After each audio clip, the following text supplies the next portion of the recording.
Hi, Speech 1315, and welcome to another lecture video for this course.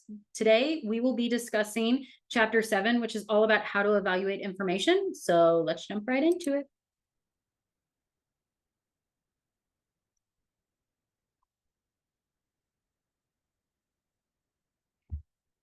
So first and foremost, when you are evaluating information, it's important to be an honest investigator and to kind of not let your biases play a role into what you're looking for. So let's say you're about to give a speech on why we need more power lines in the Houston area, because that's your career, that's your job, you have to give a speech on this. And you find that there are some claims, credible claims, that power lines can cause cancer. Maybe you found 10 pieces of research that say power lines cause cancer, but you only found one that says that it doesn't. It's kind of unethical. It's not kind of, it is unethical to only mention the one to support your claim when there's a whole base of literature saying that it does cause cancer. So it's important that we think about our ethical decisions and being honest when we're investigators and finding research to help us support our claims. When you are looking for this research, it's important to decipher, is this trustworthy information or not?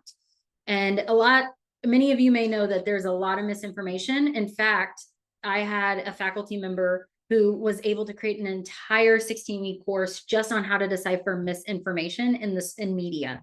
So here are some of the criteria that you need to be mindful of when you are reviewing information. One, you need to ask yourself, is this information factual? Is it true or not true? Is it reliable? Does it come from a credible source? And is it well supported? Meaning, is there a whole chunk of literature also supporting this one claim?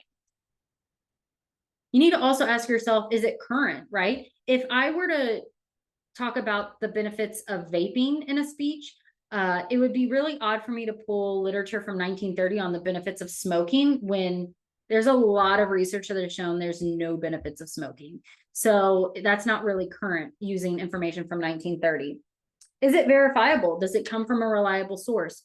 Would you give a speech on why it's beneficial to run and use research from a mechanic? Or would you use research from a doctor? You'd probably use one from a doctor. So you need to verify that the information is credible.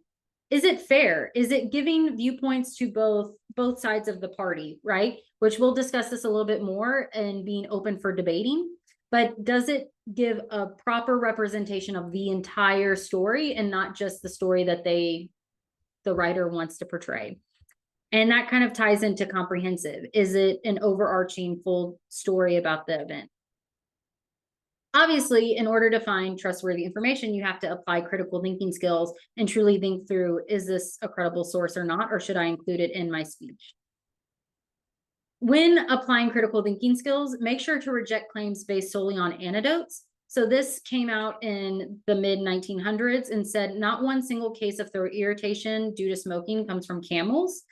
Obviously, if I was in the mid-1900s and I saw this, I'd be like, yeah, that's fine. But literally all of my friends are coughing all the time, right? It says start your own 30-day camel mildness tests today. There's no sound information here, and your kind of rejection radar should have gone off, or back in the day should go off. But this is just an example of a moment when you could have rejected an anecdote or a story or a claim. Also reject claims based solely on opinions. So let's say I'm a professor and I think that everyone should work out for 60 minutes a day because I work out 60 minutes a day. That's an opinion I have. I'm not a doctor. I know nothing about the health of working out for 60 minutes a day. I'm going based off of what I know, what I see of others, but that's just an opinion. So you should reject claims based solely on one person's opinion. And it's also important that you find more than one source. So going back to the smoking example, right? And even the power line example, if you have one article saying that electric power lines don't cause cancer and smoking doesn't cause cancer, it doesn't negate the 10 to 15 other pieces of research that say that it does. So find more than one source to support your claim. Also, examine opposing viewpoints. I think that this is a really interesting critical thinking skill. I taught a diversity and communication course a few years ago, and one thing that we obviously had to talk about in that course is opposing viewpoints on political ideations. And what's important is we have gotten to a point with our social media and in the algorithm within social media that whether you are a Republican or Democrat, the social media platforms will often show what you like, right? So if you're a Republican and you're watching a bunch of Republican videos, you will most likely get a lot of Republican videos constantly being posted to you on TikTok or Instagram or Facebook. Vice versa for Democrats, right? Like you may get a lot of Democratic based viewpoints, but it's important to examine both opposing viewpoints to get a full picture of what's truly going on in society. And so this is a way to think critically, is to examine both opposing viewpoints. Be cautious in using polls. So a lot of times, if you go back to it doesn't have it in that one, but let's say in this post, it said 60% of people who smoke Camels don't report irritation in the throat. Well, when we say 60%, we're like, oh, wow, more than half don't report, XYZ, or irritation in the throat. But what if I told you that they only interviewed 10 people? Do you really think that a sample of 10 individuals are representative of the entire United States? No, it's not a representative sample. So be cautious when you see polls in anything, whether it's TikToks, Facebook, the news, you name it. You need to know, where did that information come from? Is it a representative sample? Was it carried out in a credible context? So this is an applicable critical thinking skill that you should be using daily. Also recognize the fallibility of experts. So MD equals a trustworthy expert. I can tell you right now that I'm sure you have met doctors who are not great doctors. Maybe you have instructors who you don't think are great instructors.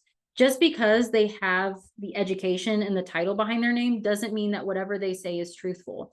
In fact, when I was preparing to receive my PhD, it was very much made well known throughout the 4 years of my time that I had a duty to uphold and to be trustworthy and ethical in everything that I say and do. And so, because people will listen to me with a little bit more authority and power because I have doctor in front of my name or PhD behind my name. So just because you have that information, yes, it communicates that you have gone through the training and the education required for you to receive that title. However, always question everything that you see, read, or hear. When you are analyzing internet sites, you need to investigate the sponsors and authors. So for example, if let's say I'm looking at car seats because I want to get pregnant someday, right? And I'm assessing what is the best car seat for a newborn baby. Well, let's say I get pulled to this ad on the internet about how JoJo's car seats are the best, blah, blah, blah. Well, I need to do a little bit of digging and critical thinking skills to understand, why is this one particular ad website telling me that JoJo's car seats are the best? Well, maybe I later come to find out that Johnson & Johnson owns JoJo's, right? And Johnson & Johnson isn't really credible to talk about, car seats, right? They may be really great in other areas, but not car seats. And if you think about it, I'm going to get a little nerdy on like Google ads, because I'm a digital marketing specialist as well. People can pay for the top spot on a Google search. And most of the time that's where people click because it saves them time and energy. And so there's bias behind that. There's a lot of like deep pockets that go in with it. So just being mindful of that and investigate the sponsors and authors of the content. A really great example is the conspiracy theorist platform called QAnon. And obviously they make a lot of conspiracies and remarks and provide testimonials that have no legitimate source. And people will truly believe it because it comes from QAnon. And so you need to investigate the sponsors and the authors before you use or reject information. Another great example that I heard recently, just off the top of my head, is I was listening to an individual talk about a vaccine. And he said that there was a lot of research that had come out that the vaccine was really beneficial for the general public and children.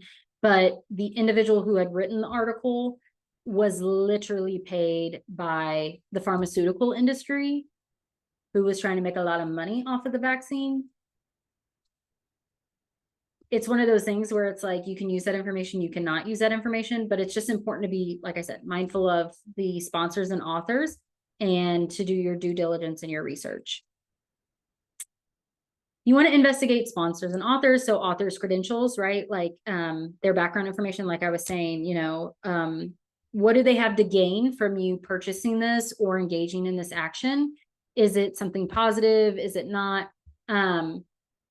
Is the author credible to be speaking on this, right? Like going back to the vaccine example, who would you trust opinion more, a mechanic or a doctor? You'd probably trust a doctor's opinion on a vaccine more than a mechanic because of their credentials and their background, and vice versa. I would trust a mechanic on their opinion on like oil changes and the benefits of them on my car versus a doctor. So be mindful of people's credentials and background information.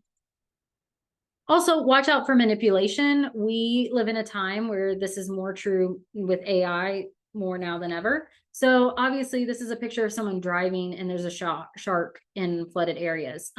Yeah, impossible, not going to happen. So, and we're seeing that a lot with images. So you may see an image and be like, oh no, this is really, really true. Just watch out for manipulation, as AI and video editing is really good nowadays. You can look for verification of websites on these, just a few of these platforms. So you can go to Snopes.com, you can go to factcheck.org and SurveyMonkey, and they can tell you whether the site or the source is credible or not. And then finally, as always, I'm going to end on a tip for your career. One, be willing to challenge what is shared on social media and don't just stick to the status quo. A lot of times we can live in a world where that's what we're solely relying on, but always question everything and think critically of it and ask the question why.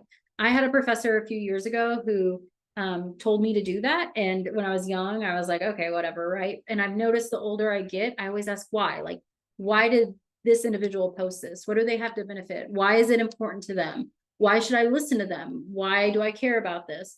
Asking all of those questions can really help inform you on finding and evaluating credible information. That is all I have for this video, and I will see you in the next one. Have a great day.